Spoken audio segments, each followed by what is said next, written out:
Hello friends, क्या आप जानते हैं कि इस सृष्टि की रचना कैसे हुई? तो चलिए आज मैं आपको बताती हूँ कि इस सृष्टि की रचना में किसका योगदान है। तो सबसे पहले भगवान नारायण ने जल की उत्पत्ति की और पूर्व काल तक इसी में उन्होंने निवास किया, इसलिए इन्हें नारायण भी कहते हैं।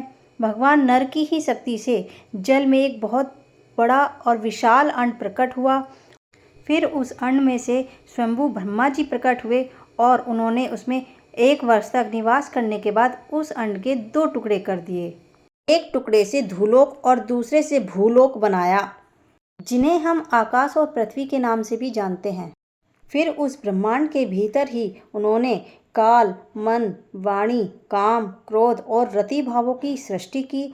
और फिर ब्रह्मा जी ने मरीचि, अत्रि, अंडिरा, पुलस्त्य, पुलह, क्रतु और वशिष्ठ, इन सातों को ब्रह्मा जी ने अपने मन से प्रकट किया, जो ब्रह्मा जी के मानस पुत्र कहलाते हैं।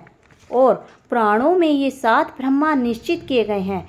फिर ब्रह्मा जी ने अपने क्रोध रूप से रुद्र को प्रकट किया और पूर्वजों के भी पूर्वज भगवान सनत कुमार जी उत्पन्न हुए और ये सभी मिलकर सृष्टि करने लगे। उन 7 महर्षि के 7 बड़े बड़े दिव्य वंश हैं और देवता भी इन्हीं वंश के अंदर आते हैं। ये 7 वंश के लोग कर्मनिष्ठा और संतानवान हैं। इसके बाद ब्रह्मा जी ने पहले विद्युत, व्रज, मेघ, रोहित, इंद्रधनुष, पक्षी समुदाय और पर्जन्य की जाति को उत्पन्न किया। और फिर ब्रह्मा जी ने अपने मुख से देवता, वक्ष स्थल से पितरों को प्रकट किया।